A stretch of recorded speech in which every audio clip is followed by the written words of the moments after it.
Bagian 2. Revolusi Agrikultur. 5 kecurangan terbesar sejarah. Selama 2,5 juta tahun manusia menghidupi diri dengan mengumpulkan tumbuhan dan memburu binatang yang hidup dan jenisnya tanpa intervensi mereka. Homo erectus, Homo ergaster, dan Neanderthal memetik ara liar dan memburu domba-domba liar tanpa memutuskan di mana pohon-pohon ara harus tumbuh, di padang rumput mana kawanan domba harus merumput, atau kambing-kambing bandot mana yang harus kawin dengan kambing betina yang mana. Homo sapiens menyebar dari Afrika Timur ke Timur Tengah, ke Eropa dan Asia, dan akhirnya ke Australia dan Amerika, tetapi kemanapun mereka pergi, sapiens terus hidup dengan mengumpulkan tumbuhan-tumbuhan liar dan memburu binatang-binatang liar. Mengapa pula harus mencari cara lain, kalau gaya hidupmu memberi kecukupan dan menopang dunia yang kaya dengan struktur sosial, keyakinan agama, dan dinamika politik? Semua ini berubah sekitar 10.000 tahun lalu, ketika sapiens mulai menghabiskan seluruh waktu dan usaha mereka untuk memanipulasi kehidupan beberapa spesies binatang dan tumbuhan. Dari fajar sampai terbenamnya matahari, manusia menabur benih, menyirami tanaman, menyiangi rumput dari tanah, dan menggiring domba-domba ke padang rumput terbaik. Pekerjaan ini, mereka pikir akan menyediakan lebih banyak buah, biji-bijian, dan daging. Itulah revolusi dalam cara hidup manusia, revolusi agrikultur. Transisi ke pertanian dimulai sekitar 9500–8500 SM di negeri perbukitan Turki bagian tenggara, Iran Barat, dan Levant. Transisi itu dimulai pelan-pelan dan di area geografis terbatas. Gandum dan kambing didomestikasi kira-kira 9.000 SM, kacang polong dan kacang-kacangan sekitar 8.000 SM, pohon zaitun pada 5.000 SM, kuda pada 4.000 SM, dan anggur pada 3.500 SM.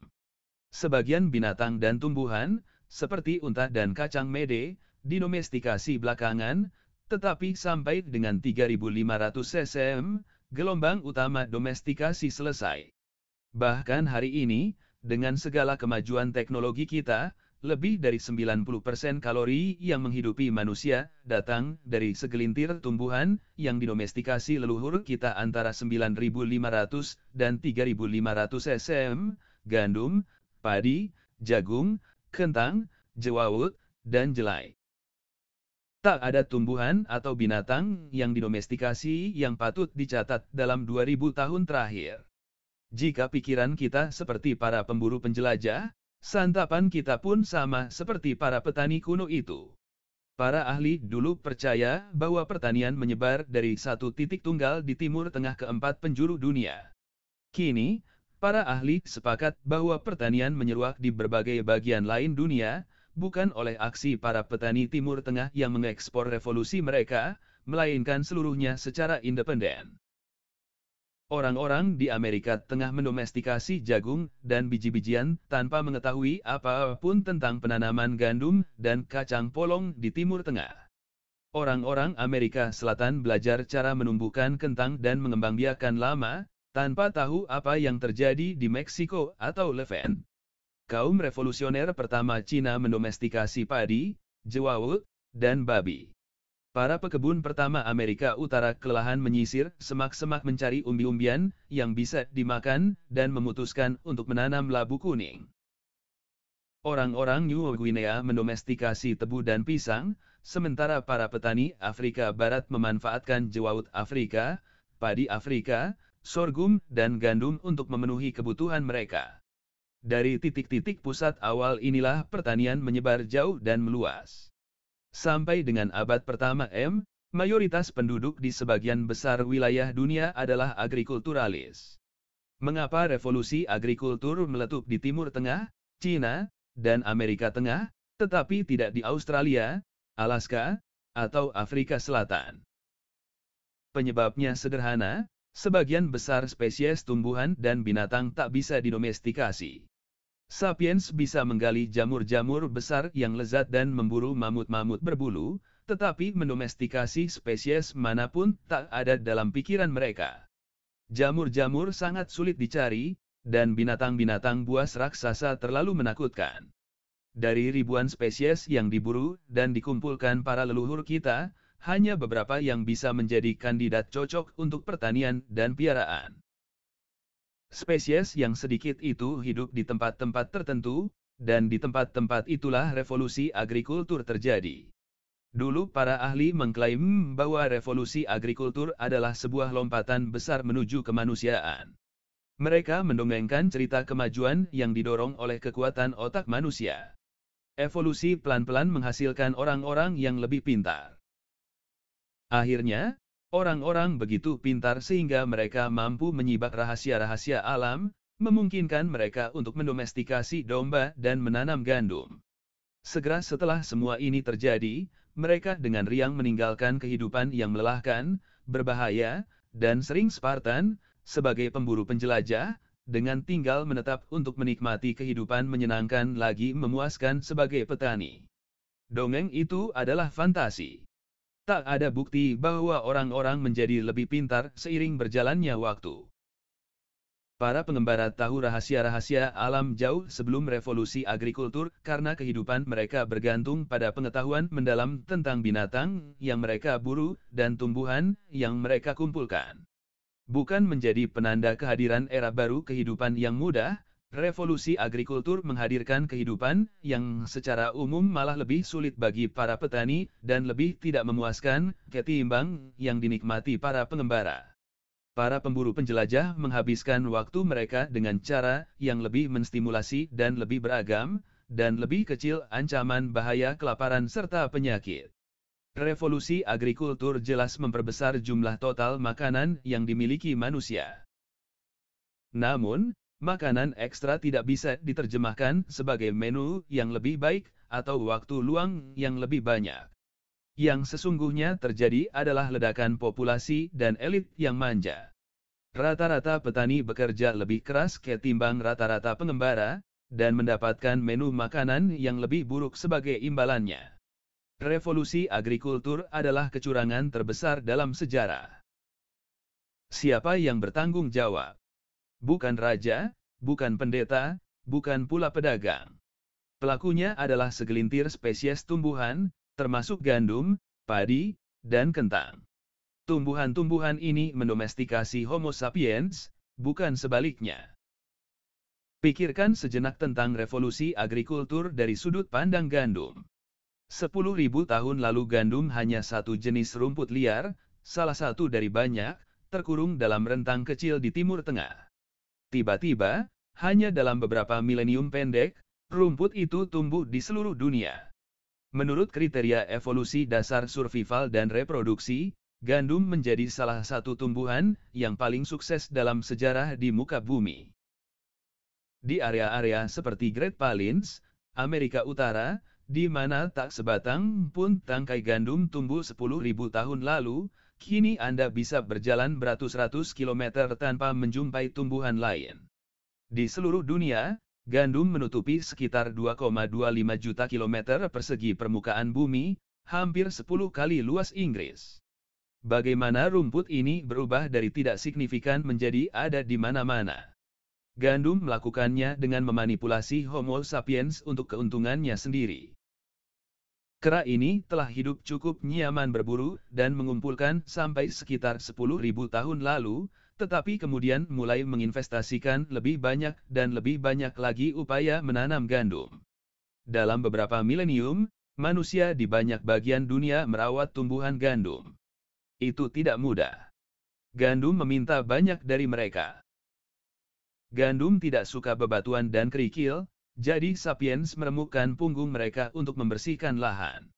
Gandum tidak suka berbagi ruang, air, dan nutrisi dengan tumbuhan lain, jadi laki-laki dan perempuan bekerja sepanjang hari menyemai di bawah sengatan matahari. Gandum sakit, jadi sapiens harus terus mengawasinya dari serangan ulat dan kutu. Gandum tak punya pertahanan melawan organisme lain yang suka memakannya, dari kelinci sampai kawanan belalang, maka para petani harus menjaga dan melindunginya. Gandum kehausan, maka manusia mengalirkan air dari mata air dan sungai-sungai untuk mengairinya. Gandum yang kelaparan, bahkan mendorong manusia mengumpulkan kotoran binatang untuk menyuburkan tanah yang menjadi tempat tumbuh gandum. Tubuh Homo sapiens belum berevolusi untuk tugas semacam itu. Ia teradaptasi untuk memanjat pohon-pohon apel dan memburu rusa-rusa, bukan untuk membersihkan batu-batu dan membawa kantong-kantong air. Tulang belakang manusia, lutut, leher, dan lekuk tubuh membayar atas itu. Studi-studi atas tulang belulang kuno menunjukkan bahwa transisi menuju pertanian membawa banyak penyakit, seperti terkilir, radang sendi, dan hernia. Lebih dari itu, tugas-tugas baru pertanian menuntut banyak waktu yang menyebabkan manusia dipaksa menetap secara permanen dekat dengan ladang-ladang gandum mereka. Ini mengubah sepenuhnya cara hidup mereka. Kita tidak mendomestikasi gandum. Gandum yang mendomestikasi kita. Kata domestikasi berasal dari bahasa Latin domus, yang berarti rumah. Siapa yang hidup di rumah? Bukan gandum. Sapienslah yang hidup dalam rumah. Bagaimana gandum meyakinkan Homo sapiens untuk menukar kehidupan yang sedikit bagus untuk keberadaan yang lebih menderita? Apa imbalan yang ditawarkannya? Ia tidak memberi makanan yang lebih bagus. Ingat, manusia adalah kera omnivora yang tumbuh dengan ragam luas makanan. Biji-bijian hanya menyumbang bagian kecil dari makanan manusia sebelum revolusi agrikultur. Makanan berbasis sereal miskin akan mineral dan vitamin, sulit ditumbuhkan, dan benar-benar buruk untuk gigi dan gusi. Gandum tidak memberi orang keamanan ekonomi. Kehidupan seorang petani lebih tidak aman ketimbang kehidupan pemburu penjelajah. Para pengembara bergantung pada puluhan spesies untuk bertahan hidup, dan karena itu bisa menghadapi tahun-tahun sulit, bahkan tanpa persediaan makanan yang disimpan. Jika ketersediaan satu spesies berkurang, mereka bisa mengumpulkan dan memburu lebih banyak dari spesies-spesies lain. Masyarakat bertani, sampai masa yang sangat mutakhir, menggantungkan banyak sekali kebutuhan kalori mereka pada ragam sangat kecil tumbuhan yang didomestikasi. Di banyak area, mereka hanya bergantung pada persediaan makanan tunggal, seperti gandum, kentang, atau beras. Jika tak ada hujan, awan belalang datang, atau jamur menulari spesies makanan itu, petani-petani mati dalam angka ribuan dan jutaan. Gandum juga tidak bisa menawarkan keamanan dari kekerasan manusia. Para petani awal sekurang-kurangnya sama ganasnya dengan leluhur penjelajah mereka, kalau bukan lebih ganas. Para petani memiliki lebih banyak hak milik dan membutuhkan lahan untuk menanam. Hilangnya lahan-lahan padang rumput untuk menyerbu tetangga bisa berarti ketimpangan antara kehidupan dan kelaparan, jadi semakin sempit ruang untuk kompromi. Ketika satu kawanan pengembara terdesak oleh rival yang lebih kuat, kawanan itu biasanya bergerak. Itu sulit dan berbahaya, tetapi masih layak. Ketika satu musuh yang kuat mengancam satu desa pertanian, mundur berarti menyerahkan ladang, rumah, dan lumbung. Dalam banyak kasus, ini mengantarkan para pengungsi menuju kelaparan.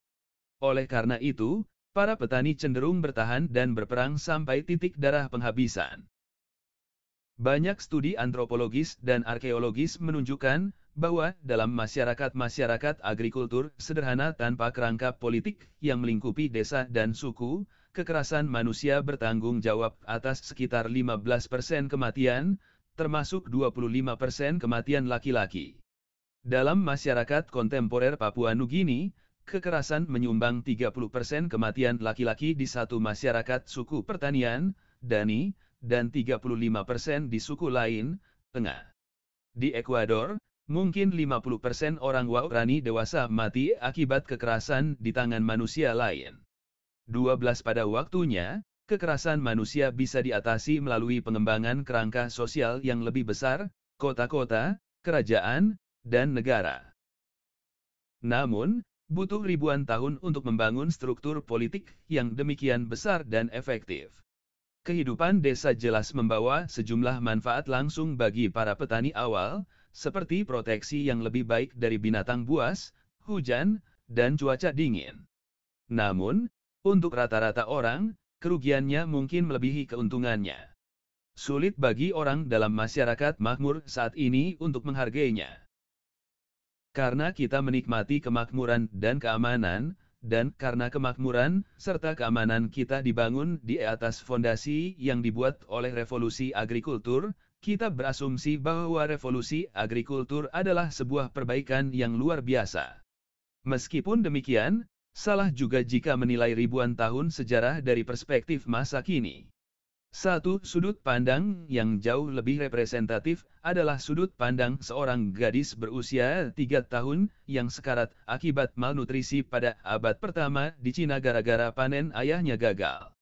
Akankah dia mengatakan, saya sekarat akibat malnutrisi, tetapi dalam 2000 tahun, orang-orang akan punya banyak makanan dan hidup di rumah-rumah besar ber-AC, jadi penderitaan saya adalah pengorbanan yang berarti. Lalu, apa yang ditawarkan gandum kepada agrikulturalis, termasuk gadis Cina yang mati kurang gizi itu? Tak ada yang diberikan gandum untuk orang-orang sebagai individu. Akan tetapi, gandum menganugerahkan sesuatu bagi Homo sapiens sebagai spesies. Menanam gandum memberi lebih banyak makanan per satuan teritorial, dan karena itu memungkinkan Homo sapiens berbiak secara eksponensial. Sekitar 13.000 tahun SM, ketika orang-orang menghidupi diri dengan mengumpulkan tumbuhan liar dan memburu binatang-binatang liar, area di sekitar oase Jericho di Palestina, bisa menopang paling banyak satu kawanan pengembara yang terdiri atas sekitar 100 orang yang relatif sehat dan tercukupi gizinya.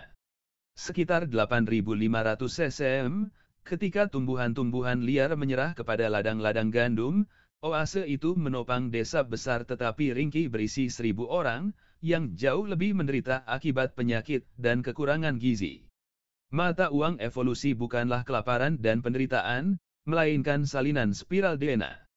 Sebagaimana sukses ekonomi sebuah perusahaan diukur hanya dengan jumlah dolarnya di rekening bank, bukan dari kebahagiaan para pegawainya, jadi sukses evolusi dari sebuah spesies diukur dengan jumlah salinan DNA-nya. Jika tidak ada lagi salinan DNA yang tersisa, spesies itu punah, sebagaimana sebuah perusahaan yang tak punya uang berarti bangkrut. Jika satu spesies menggaungkan banyak salinan DNA, ia sukses dan spesies itu subur. Dari perspektif semacam itu, 1.000 salinan selalu lebih baik dari 100 salinan. Inilah esensi dari revolusi agrikultur, kemampuan untuk mempertahankan lebih banyak orang hidup di bawah kondisi lebih buruk.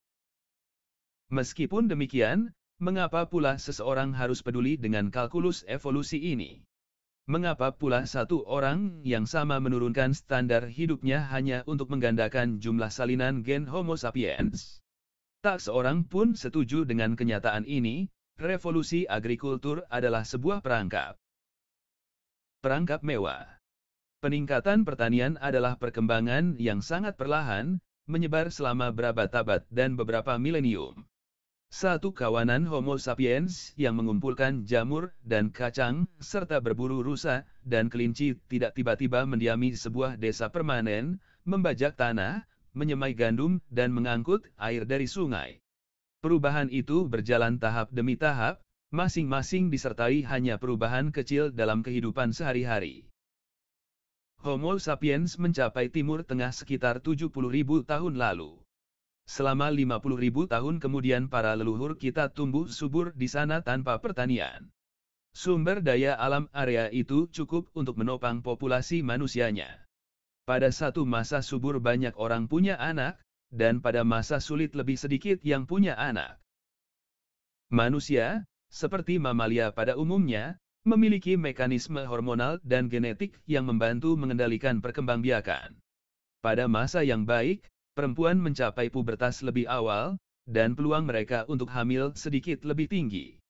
Pada masa buruk, pubertas datang lebih lambat dan kesuburan menurun. Selain kendali populasi alamiah ini, datang pula mekanisme kultural. Bayi-bayi dan anak-anak kecil, yang bergerak lamban dan menuntut perhatian lebih besar, menjadi beban bagi para pengembara nomaden. Orang-orang berusaha menjarangkan kelahiran anak 3-4 tahun. Perempuan melakukan itu dengan mengasuh anak sepanjang waktu dan sampai usia anak lebih tua, penyusuan sepanjang waktu secara signifikan menurunkan peluang untuk hamil. Metode-metode lain adalah pantangan seks penuh atau sebagian, didukung mungkin oleh tabu-tabu kultural, aborsi, dan kadang-kadang pembunuhan bayi. Selama milenium-milenium panjang ini orang terkadang makan biji gandum, tetapi ini bagian yang sangat marginal dari menu makanan mereka. Sekitar 18.000 tahun lalu, zaman es terakhir membuka jalan bagi periode pemanasan global. Ketika suhu naik, demikian pula curah hujan. Iklim baru menjadi ideal bagi gandum Timur Tengah dan sereal lain, yang berbiak dan menyebar. Orang-orang mulai memakan lebih banyak gandum, dan sebagai gantinya mereka secara tak sengaja menyebarkan pertumbuhannya. Karena tidak mungkin makan biji-bijian liar tanpa menampinya dulu, menggiling, dan memasaknya, orang-orang harus mengumpulkan biji-bijian ini di tempat-tempat tinggal sementara untuk memprosesnya. Biji-biji gandum cukup kecil dan banyak sehingga tak terelakkan sebagian jatuh dalam perjalanan ke tempat tinggal dan hilang.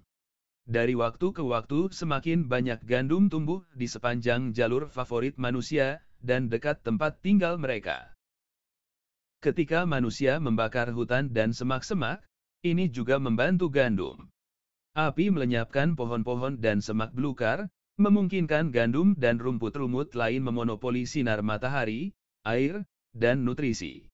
Di tempat-tempat yang tersedia gandum melimpah, binatang serta sumber-sumber makanan lain juga banyak, kawanan manusia pun pelan-pelan meninggalkan gaya hidup nomaden, serta tinggal di kamp-kamp musiman, bahkan permanen.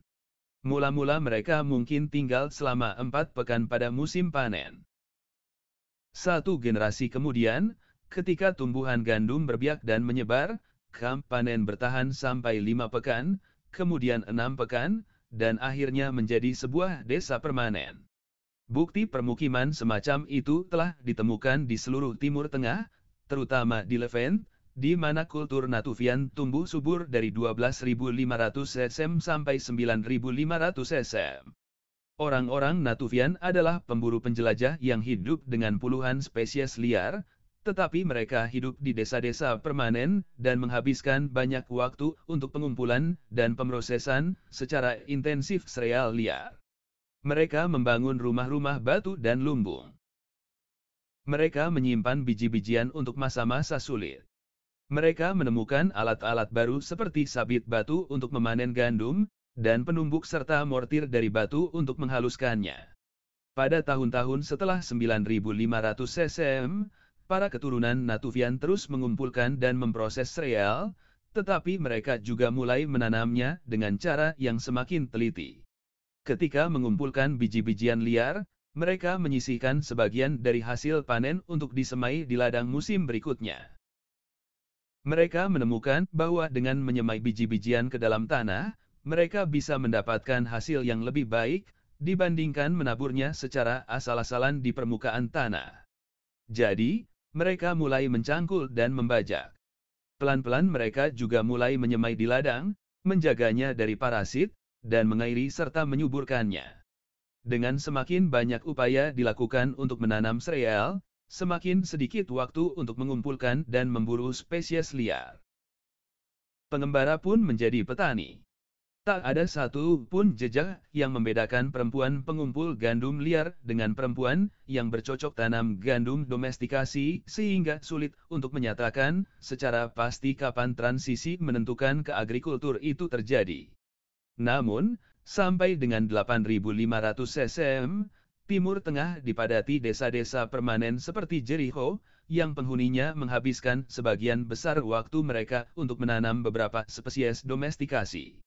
Dengan pergerakan ke desa-desa permanen dan naiknya pasokan makanan, populasi mulai menanam. Meninggalkan gaya hidup nomaden memungkinkan kaum perempuan memiliki anak setiap tahun. Bayi-bayi disapi lebih awal, mereka bisa disuapi bubur dan adonan. Tenaga ekstra sangat dibutuhkan di ladang. Namun, mulut-mulut ekstra dengan cepat menyapu bersih surplus makanan, sehingga bahkan semakin banyak ladang harus ditanami. Ketika orang mulai hidup di permukiman-permukiman yang dipenuhi penyakit, ketika anak-anak lebih banyak disuapi sereal dan lebih sedikit susu ibu, dan ketika setiap anak bersaing untuk mendapatkan bubur dengan lebih banyak saudara-saudaranya, tingkat kematian anak pun mencuat. Di banyak masyarakat agrikultur sedikitnya 1 dari setiap 3 anak sebelum mencapai usia 20 tahun. Meskipun demikian, kenaikan angka kelahiran masih di atas naiknya angka kematian, manusia tetap punya anak yang jumlahnya lebih besar. Seiring waktu, daya tawar gandum menjadi beban yang semakin berat dan semakin berat. Anak-anak mati berbondong-bondong, dan orang dewasa makan dengan keringat bercucuran di kening. Rata-rata orang di Jericho pada 8.500 SM hidup lebih sulit ketimbang rata-rata orang di Jericho pada 9.500 SM atau 13.000 SM. Namun, tak seorang pun menyadari apa yang sedang terjadi. Setiap generasi terus hidup seperti generasi sebelumnya, hanya membuat perbaikan-perbaikan kecil di sana-sini dan dalam cara mengerjakan sesuatu.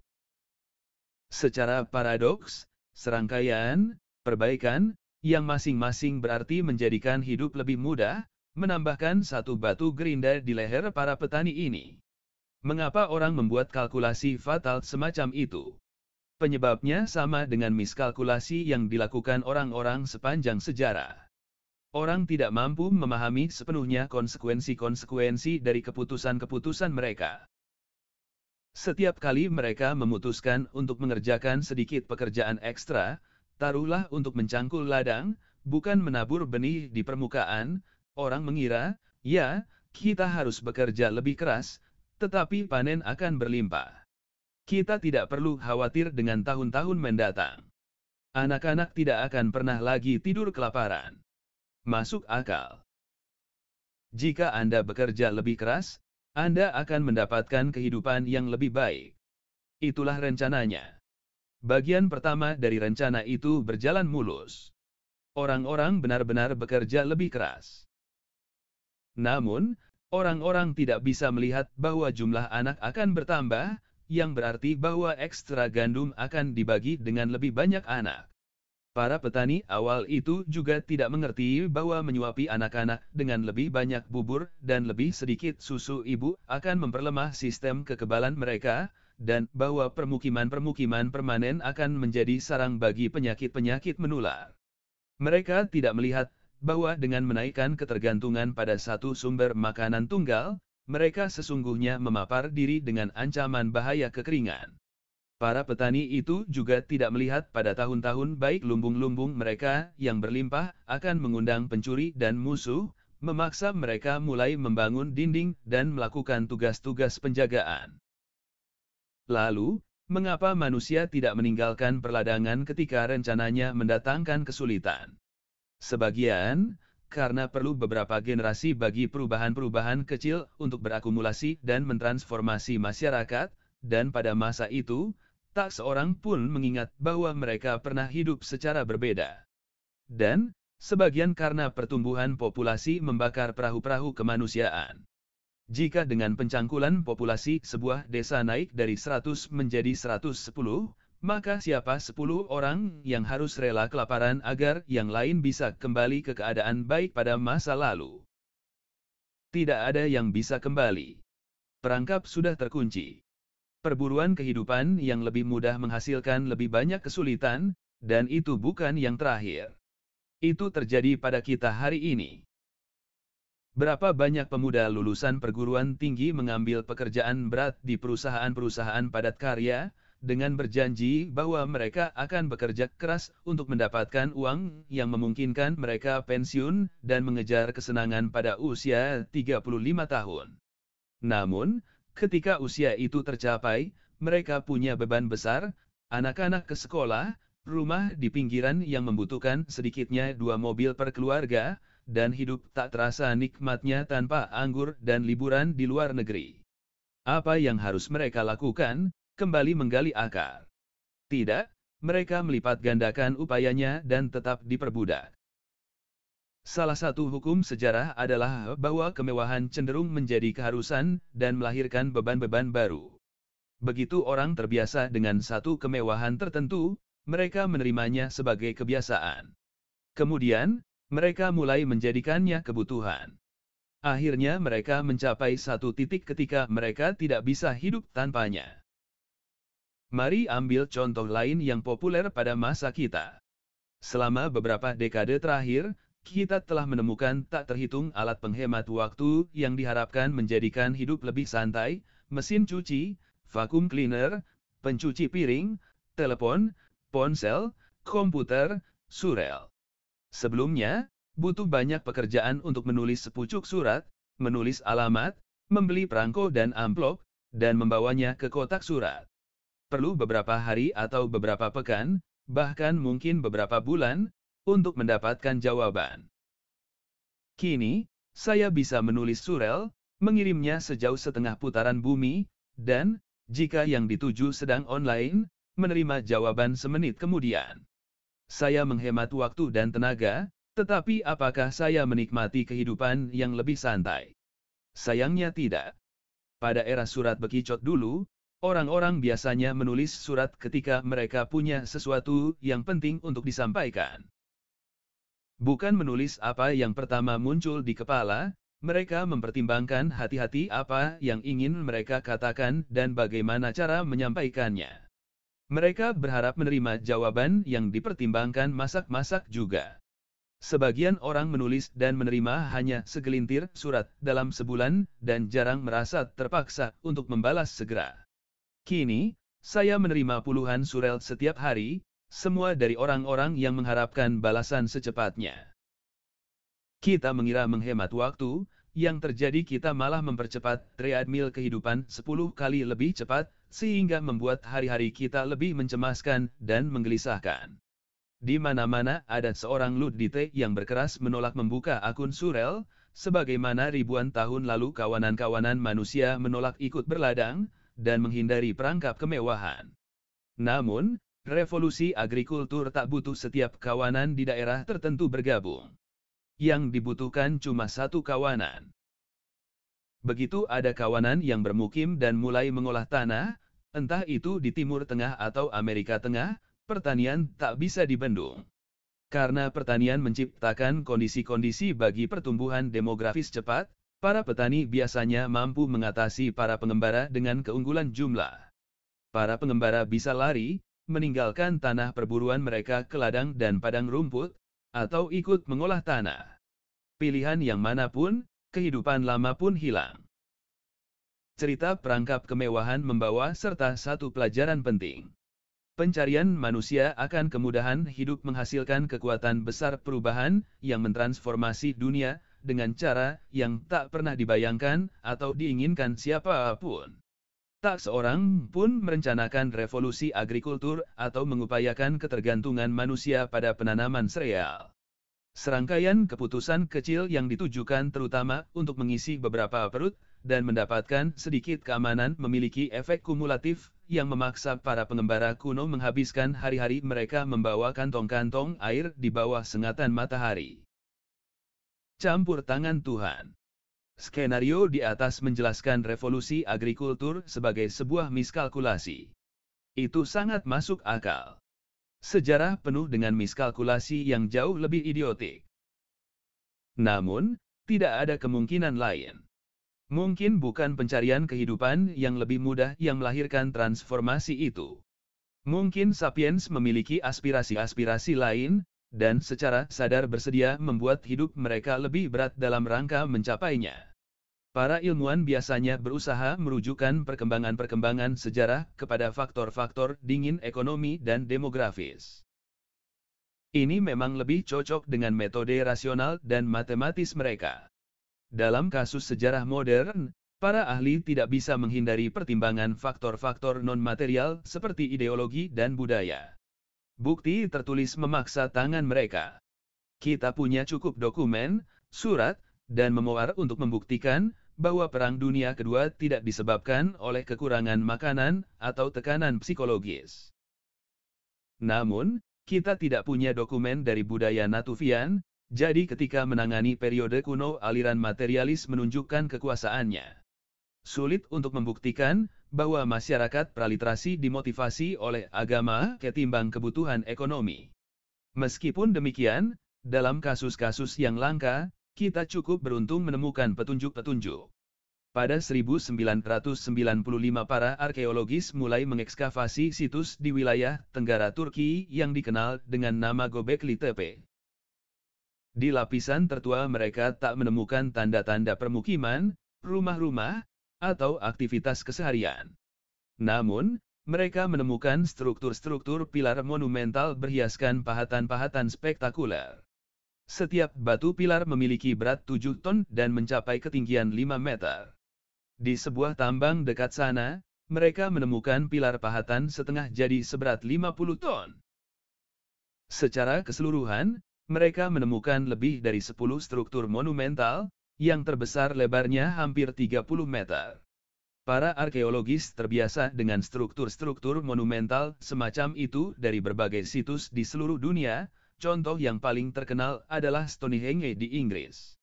Namun, setelah mereka mempelajari Göbekli Tepe, mereka menemukan sebuah fakta yang menakjubkan. Stonehenge bertarikh 2500 cm, dan dibangun oleh sebuah masyarakat agrikultur yang sudah maju. Struktur-struktur di Göbekli Tepe bertarikh sekitar 9500 cm, dan semua bukti yang tersedia menunjukkan bahwa struktur-struktur itu dibangun oleh pemburu penjelajah. Komunitas arkeologis mula-mula kesulitan menghargai temuan-temuan ini, tetapi pengujian demi pengujian memastikan tarikh struktur-struktur itu dan masyarakat pra-agrikultur para pembangunnya. Kemampuan para pengembara kuno, dan kompleksitas kultur mereka tampaknya jauh lebih mengesankan dari yang sebelumnya diduga. Mengapa satu masyarakat pengembara membangun struktur-struktur semacam itu? Mereka tak punya tujuan sengaja yang jelas. Struktur-struktur itu juga bukan rumah jagal amut, juga bukan tempat berteduh dari hujan atau bersembunyi dari singa. Maka, yang tersisa bagi kita adalah teori bahwa struktur-struktur itu dibangun untuk tujuan kultural yang misterius, yang sangat menyulitkan para ahli untuk menguraikannya. Apapun itu, para pengembara berpandangan struktur itu pantas dibuat dengan menghabiskan tenaga dan waktu. Satu-satunya cara untuk membangun Göbekli Tepe adalah ribuan pengembara dari banyak kawanan dan suku yang berbeda bekerja sama dalam rentang waktu yang cukup lama. Hanya sistem religius atau ideologis canggih yang bisa memelihara upaya semacam itu. Göbekli Tepe menyimpan rahasia lain yang sensasional. Selama bertahun-tahun, para ahli genetika telah melacak asal-muasal gandum domestikasi. Penemuan-penemuan mutakhir menunjukkan bahwa sedikitnya satu varian domestikasi, gandum einkorn, berasal dari perbukitan Karacadak, sekitar 30 km dari Göbekli Tepe. Sulit untuk mengatakannya sebagai kebetulan. Sangat mungkin bahwa pusat kultural Göbekli Tepe terkoneksi dengan domestikasi gandum sebelumnya oleh manusia, dan domestikasi manusia oleh gandum. Untuk menghidupi orang-orang yang membangun dan yang menggunakan struktur-struktur monumental itu, makanan dalam jumlah yang sangat banyak dibutuhkan. Kemungkinan para pengembara beralih dari mengumpulkan gandum liar ke penanaman gandum secara intensif, bukan untuk menaikkan pasokan makanan normal mereka, melainkan untuk menopang pembangunan dan pengelolaan sebuah kuil. Dalam gambaran konvensional, para pelopor mula-mula membangun sebuah desa, lalu ketika desa itu makmur, mereka mendirikan kuil di tengah-tengahnya. Namun, Göbekli Tepe menunjukkan bahwa kuil mungkin mula-mula dibangun, dan sebuah desa tumbuh belakangan di sekitarnya. Korban-korban revolusi. Tawar-menawar Faustian antara manusia dan biji-bijian bukanlah satu-satunya perkara yang diputuskan oleh spesies kita. Perkara lainnya yang diputuskan adalah menyangkut nasib binatang-binatang seperti domba, kambing, babi, dan ayam. Kawanan-kawanan nomaden yang memburu domba liar pelan-pelan mengubah konstitusi tentang kawanan binatang yang mereka mangsa. Proses ini tampaknya dimulai dengan perburuan selektif. Manusia belajar bahwa tak ada untungnya memburu domba dewasa, domba tua, atau domba sakit saja. Mereka menyisakan domba-domba betina yang subur dan domba muda untuk menjaga vitalitas jangka panjang kawanan binatang lokal. langkah kedua kemungkinan adalah mempertahankan secara aktif kawanan binatang itu dari predator, mengusir singa, serigala, dan kawanan-kawanan musuh manusia. Kawanan itu kemudian mungkin membentengi kawanan domba di sebuah ngarai sempit, agar lebih mudah mengontrol dan mempertahankannya. Akhirnya, mereka mulai melakukan seleksi lebih teliti dalam rangka mengaturnya agar sesuai dengan kebutuhan manusia. Domba-domba yang paling agresif, yakni yang menunjukkan perlawanan paling hebat terhadap kontrol manusia, disembelih dulu. Begitu pula betina-betina paling kurus dan paling berisik. Penggembala tak menyukai domba yang berisiknya membuat mereka menjauh dari gembalanya. Dengan berlalunya generasi demi generasi, domba menjadi semakin gemuk, lebih mudah diatur, dan semakin tidak berisik. Voila! Mari punya domba kecil dan kemana pun mari pergi domba kecil itu pasti ikut. Alternatif lain, para pemburu mungkin menangkap seekor domba, menggemukkannya pada bulan-bulan subur dan menyembelihnya pada musim buruk. Pada tahap tertentu mereka mulai memelihara domba semacam itu dalam jumlah lebih besar. Sebagian dari domba-domba itu mencapai pubertas dan mulai berbiak. Domba-domba yang paling agresif dan paling sulit diatur yang mula-mula disembelih. Yang paling penurut dan paling bagus dibiarkan hidup lebih lama dan berbiak. Hasilnya adalah kawanan domba domestikasi dan penurut. Binatang-binatang domestikasi semacam itu, domba, ayam, keledai, dan lain-lain, memasok makanan, daging, susu, telur, bahan baku, kulit, bulu, dan kekuatan otot. Transportasi, pembajakan, penumbukan, dan tugas-tugas lain, yang sampai sekarang dilakukan dengan otot manusia, kian banyak yang dilakukan oleh binatang. Di kebanyakan masyarakat pertanian, orang fokus pada penanaman tumbuhan, memelihara binatang menjadi aktivitas sekunder. Namun, satu jenis masyarakat baru juga muncul di sejumlah tempat, yang terutama didasarkan pada eksploitasi binatang, suku-suku penggembala binatang. Ketika manusia menyebar ke seluruh dunia, begitu pula binatang-binatang domestikasi mereka. 10.000 tahun lalu, tidak lebih dari beberapa juta domba, sapi, kambing, babi hutan, dan ayam hidup di ceruk-ceruk Afroasia yang terbatas. Kini dunia berisi sekitar 1 miliar domba, 1 miliar babi, lebih dari 1 miliar sapi, dan lebih dari 25 miliar ayam. Dan, mereka ada di seluruh dunia. Ayam domestikasi adalah yang paling luas penyebarannya. Menyusul manusia, sapi-sapi, babi-babi, dan domba domestikasi berada di urutan kedua, sedangkan urutan ketiga dan keempat ditempati mamalia-mamalia besar. Dari perspektif evolusi sempit, yang mengukur hanya dengan jumlah salinan DNA, revolusi agrikultur merupakan anugerah luar biasa bagi ayam, sapi, babi, dan domba. Sayang sekali, perspektif evolusi itu merupakan ukuran sukses yang tidak lengkap. Ia hanya mengukur segalanya dengan kriteria survival dan reproduksi, tanpa mempertimbangkan penderitaan dan kebahagiaan individu. Ayam-ayam dan sapi-sapi domestikasi akan menjadi kisah sukses evolusi, tetapi mereka juga termasuk makhluk paling merana yang pernah hidup.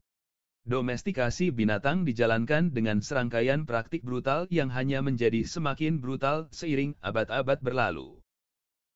Rentang masa hidup ayam liar sekitar 7-12 tahun, dan sapi sekitar 20-25 tahun. Di alam liar, sebagian besar ayam dan sapi memang mati jauh sebelum itu, tetapi mereka masih punya kesempatan yang memadai untuk hidup lebih lama.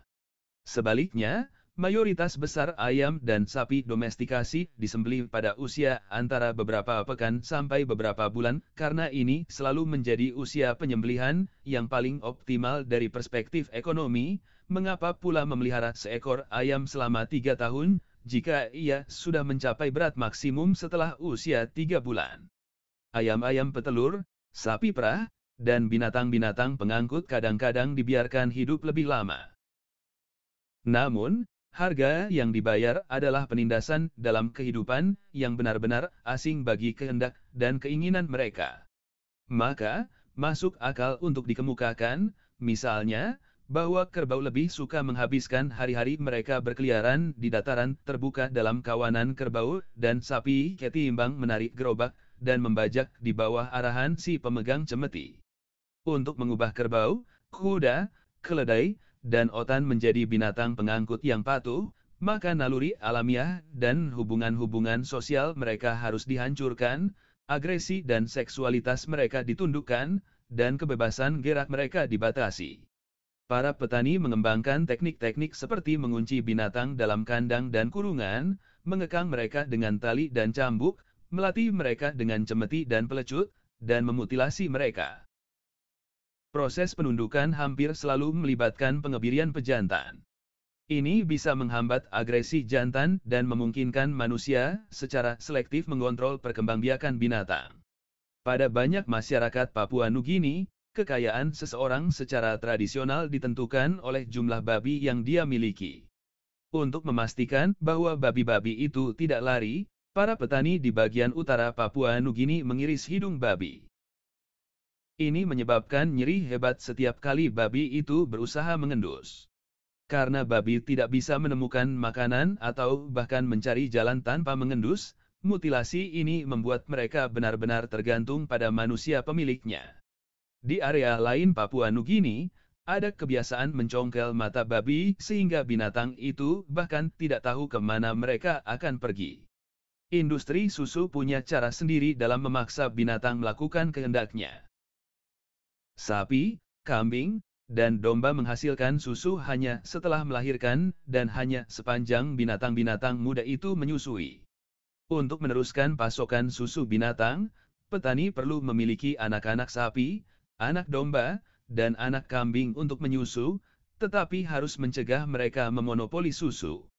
Satu metode yang umum dalam sejarah adalah dengan begitu saja menyembelih anak-anak sapi segera setelah lahir, memerah susu induk sebanyak yang bisa dikeluarkannya, dan kemudian membuat induknya bunting lagi. Ini teknik yang menyebar luas. Di banyak ladang susu modern, seekor sapi perah biasanya hidup sekitar 5 tahun sebelum disembelih.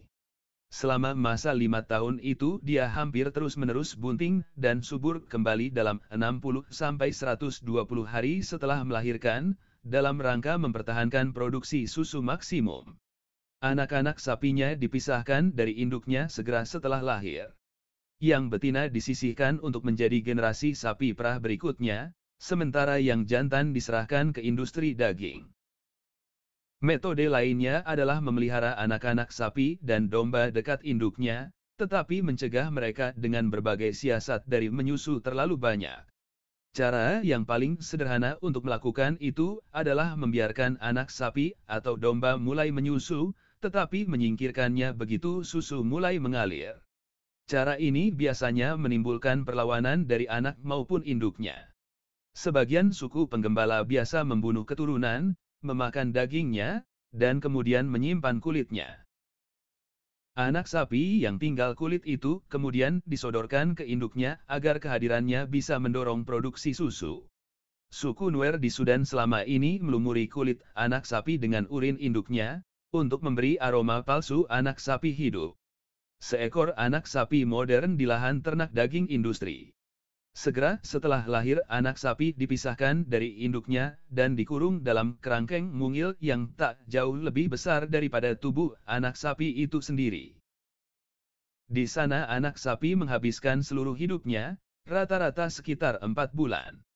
Ia tidak pernah meninggalkan kandang, atau dibolehkan bermain dengan anak-anak sapi lain atau bahkan berjalan, sehingga otot-ototnya tidak tumbuh kuat. Otot-otot yang lembut berarti steak yang lembut dan lezat. Untuk kali pertama anak sapi mendapat kesempatan untuk berjalan, meregangkan otot-ototnya, dan menyentuh anak-anak sapi lain dalam perjalanan menuju rumah jagal. Dalam terminologi evolusi, sapi merepresentasi salah satu spesies binatang yang paling sukses yang pernah ada. Pada saat yang sama, mereka adalah sebagian dari binatang-binatang paling menderita di muka bumi. Teknik Nuer lainnya adalah mengikatkan cincin onak di sekitar mulut anak sapi, sehingga menusuk induknya dan menyebabkan induk menolak disusu. Para penggembala unta Tuareg di Sahara biasa menusuk memotong bagian dari hidung dan bibir atas unta muda untuk membuat penyusuan menjadi menyakitkan, sehingga mencegah mereka mengonsumsi terlalu banyak susu. Tak semua masyarakat agrikultur sekejam itu terhadap binatang-binatang piaraannya. Kehidupan sebagian binatang domestikasi bisa saja cukup bagus. Domba yang dipelihara untuk diambil bulunya, anjing dan kucing piaraan, kuda perang, dan kuda pacu sering menikmati kondisi yang nyaman. Kaisar Romawi Caligula diduga berniat menunjuk kuda favoritnya, Incitatus, untuk tugas konsulat. Para penggembala dan petani sepanjang sejarah menunjukkan kasih sayang terhadap binatang-binatang mereka dan memberi perawatan yang baik, sebagaimana banyak pemilik budak merasakan kasih sayang dan kepedulian pada budak mereka. Bukan kebetulan bahwa raja-raja dan nabi-nabi bergaya sebagai penggembala dan menyerupakan cara mereka, dan Tuhan mencintai umatnya dengan cara penggembala menyayangi piaraannya. Meskipun demikian, dari sudut pandang binatang piaraan, bukan dari sudut pandang penggembala, sulit untuk menghindarkan kesan bahwa bagi mayoritas besar binatang domestikasi, revolusi agrikultur adalah bencana yang parah. Sukses, evolusi mereka tak bermakna. Seekor badak liar langka yang berada di tubir kepunahan mungkin lebih enak hidupnya ketimbang seekor sapi yang menghabiskan hidup singkatnya dalam kotak mungil, digemukkan untuk menghasilkan daging steak yang lezat. Badak yang beruntung tak kurang beruntungnya menjadi yang terakhir dari jenisnya. Sukses numerikal spesies sapi adalah hiburan kecil untuk penderitaan yang dialami individu sapi. Perbedaan antara sukses evolusi ini dan penderitaan individu mungkin pelajaran paling penting yang bisa kita tarik dari revolusi agrikultur. Ketika kita mempelajari narasi tumbuhan seperti gandum dan jagung, mungkin itu perspektif evolusi yang murni masuk akal.